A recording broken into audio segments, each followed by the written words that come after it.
For accommodation and food services in nominal terms, the sector grew by 2.73% year-on-year in the third quarter of 2016. The activity in the third quarter of 2016 represented 0.87% of the real GDP. Although these figures are impressive, especially with the country coming out of recession, some Nigerians say the not-so-good side is more obvious to them. Industrialist Kola Balogun believes the sound of celebration could have been louder if deliberate steps to protect local manufacturers had been taken. One of the major setbacks for most industry today is that we don't protect our market. Our market are so loose for a lot of inflows from the foreign countries. And those foreign countries, they are using us as a guinea pig to deploy all what they are producing here. And that's why we have to praise this new administration for ensuring that NAFDAC, SON, and so on and so forth are coming with a lot of product standardization. But however, the most important for industrialization is, well, first of all, have to protect our domestic market. If we really want to grow industrially, we need, the first level is to protect the industry, because our priority is to create jobs. The second priority is to develop technologically, and those are the two indices we should use to protect the local market. They want us to meet the price war, what we needed to actually bridge that gap in terms of infrastructures are not there. The power is not there for us to use. Even the road is totally decayed. So to transport our product from one point to another point is also another major setback for us not to compete with foreign inflows of the same product line. Out of the real sector now, some Nigerians are also not so happy with the status and perception of the country. In fact, it is now commonplace to hear conversations where the country, Nigeria, is compared to a man who is 57 years of age. Big Story caught up with a lawyer who shares this perspective. Mrs. Josephine Bode says she was born shortly after Nigeria's independence and has been practicing for about a decade and a half.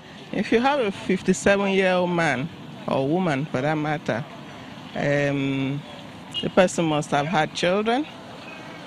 If you have a wife, or not just children, would probably have grandchildren.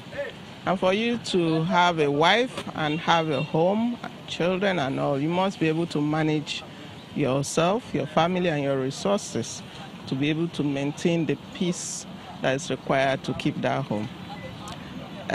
What we have in Nigeria, it still baffles me as a person, because I will always tell people that we are one of the children that were born a little bit immediately after the independence, and look at us.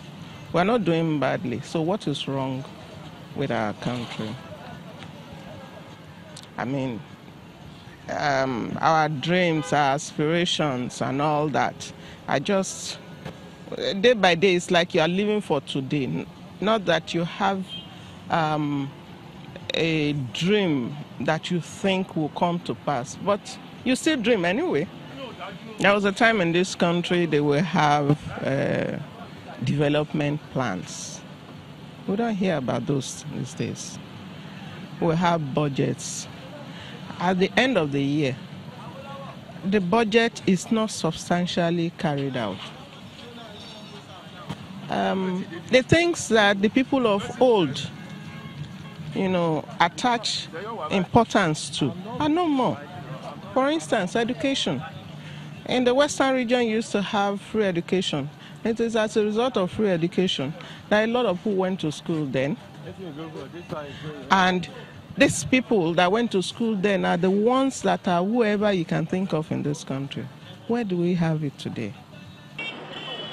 Politician Ebenezer Babatope, who was born 15 years before Nigeria gained her independence, is of the opinion that sentiments such as that of Mrs. Josephine Bode is born out of change in the focus of the country's leaders. The leaders of Nigeria pre-independence were great leaders who were very visionary, Azikwe, Awolowo, Ahmadu Bello, Tafawa Balewa and co. But when we came into national politics for the Second Republic, we see how Azikwe, we see how Awolowo, and they were able to give unique leadership to their parties. But eventually, because the system we operate in Nigeria has been wrong, properly undefined, so it's been difficult for us to move in a manner that we want to see Nigeria move. And not the problem to 100% of leadership, but it's a question of a system that is undefinable, a system that is wrong. During the colonial times, we are fighting the colonial regime, we are fighting the colonial masters. So our leaders had focus, they had vision of what we were going to do. And when we won independence, unfortunately, the essence of power became something else which in fact one cannot talk about adequately now. I mean, people now felt, if you put Awolowo there, it was coming to propagate Yoruba interest. If you put Azikiwe there, it's coming to propagate Igbo interest. But that was not necessary. What was necessary would have been for us to sit down together and plan the nationhood, how Nigeria will move forward as a nation. And it seems that at this time in Nigeria, there's hardly any national topic that can be discussed without adding the issue of restructuring. Go a long way to address all the challenges we are facing if our federal system can be recalibrated to reduce minimum central error level. Because if we recalibrate the entire federal system, it would devolve power to the state, to the local government, and that make every state to be competitive, such that we all want to bring the best out of us to make sure that we showcase what each of the states are made for. Ogun State is an industrial hub of the country.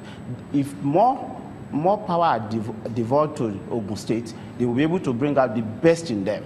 We've not been able in this country to define the federal nature of our country's existence. That's very important. We call ourselves a federal country, but there's something to show that we are federal. I mean, we are very divisive in our ways, and not only that, we are not able to pull ourselves together and go above the sectional pettiness that we call tribe. So eventually I think we may get there, not with my generation, of generations coming. And then when we get there, that will be good for Nigeria.